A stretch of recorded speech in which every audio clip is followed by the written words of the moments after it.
ہم بے چین ہوتے ہیں کبھی، لوگ کام سے اپنی ڈیلی روٹین سے جب پریشان ہو جاتے ہیں، بے چین ہو جاتے ہیں، تو کیا طریقے اپناتے ہیں؟ وہ رات میں کسی چائے کی تھڑی پر جا کر بیٹھ جاتے ہیں اپنے دوستوں کے ساتھ گپے مارنے کے لیے جو ہے، اور بات چیت کرنے کے لیے، یہ سوچ کر کہ ہمارا جو دن بھر کی تھکان ہے وہ اتر جائے گی۔ یہی ہوتا ہے، بہت زیادہ ہو تو پھر مہینے کی اگر سال کی تھکان نکالنی ہو تو اپنے پریوار کو لے کر کے، اپنے دوستوں احباب کو لے کر کے لوگ پکنک پر چلے جاتے ہیں، کسی فارم ہاؤس کو بک کر لیا جاتا ہے کہ صاحب وہاں پارٹی کریں گے تو ہمارے ذہنی جو پریشانیاں ہیں، جو الجھنیں ہیں، جو تھکاوٹیں، وہ دور ہو جائیں گی، جو بے چینیاں وہ دور ہو جائیں گی۔ اور کسی کے اوپر، میں اس کو ناجائز نہیں کہہ رہا، یہ جائز چیزیں ہیں، لیکن کچھ لوگوں پر شیطان سوار ہوتا ہے، شیطان کا حملہ اس قدر زیادہ ہو جاتا ہے کہ پھر وہ اپنی بے چینی کو دور کرنے کے لیے فلموں اور ڈراموں کا سہارا لے رہے ہوتے ہیں کہ صاحب میں بے چین ہوں تو ایسا کرتا ہوں، جا کر کے تھیٹر میں فلم دیکھ لیتا ہوں، یا اپنے گھر کے اندر ہی جو ہے کسی چینل کے اوپر جو ہے شو چلا لیتا ہوں، کوئی پروگرام چلا لیتا ہوں، اور پھر ان پروگرامز کو دیکھ کر کے وہ بے چینی دور کرتا ہے۔ حتیٰ کہ ہم مسلمان ہیں، ہمیں سوچنا چاہیے۔ آپ قرآن سے پوچھیں جس نے کائنات کے ہر سوال کا جواب دیا، اور قرآن سے پوچھ لیتے ہیں، قرآن تو بتا دے جب ہم بے چین ہوں تو کیا کریں؟ اس دل میں سکون کہاں سے آئے گا؟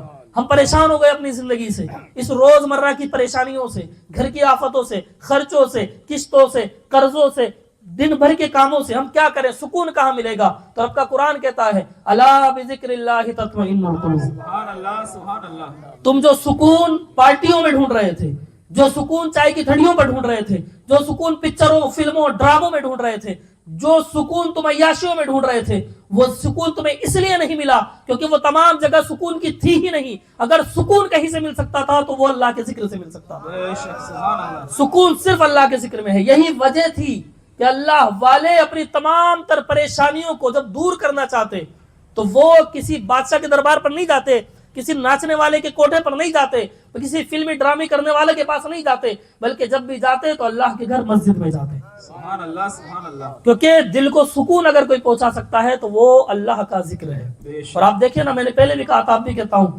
اللہ والوں نے اس کو سمجھ لیا تھا، اسی لیے جب بھی وہ کہیں پہنچے تو انہوں نے اپنا گھر نہیں بنایا، اللہ کا گھر بنایا۔ بے شک، سبحان اللہ۔ آپ جا کر دیکھ لو، جتنے بھی مزارات آپ کو ملیں گے، وہاں مزار کے ساتھ مزار کھلا ہوگا، اوپن ہوگا، اس پر چار دیواری بھی نہیں کسی نے کی ہوگی، ٹائلز بھی کسی نے نہیں لگائی ہوگی، لیکن وہیں قریب میں ایک مسجد بنی ہوئی ہوگی۔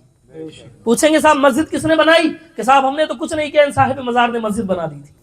پتا چلا اللہ والے مسجد پہلے بنایا کرتے تھے، کیوں؟ کیونکہ انہیں پتا لگ گیا تھا کہ اگر سکون کہیں ملے گا تو اللہ کے ذکر میں ملے گا۔ بے شک۔ اور رب کا قرآن ہے لا تبدیل لکلمات اللہ، ہے قول محمد، قول خدا، فرمان نہ بدلا جائے گا، بدلے گا زمانہ لاکھ مگر قرآن نہیں بدلا جائے گا۔ بے شک۔ تو اللہ نے کہہ دیا الا بذکر اللہ تطمئن القلوب، کہ اگر سکون کہیں ہے تو اللہ کے ذکر میں ہے۔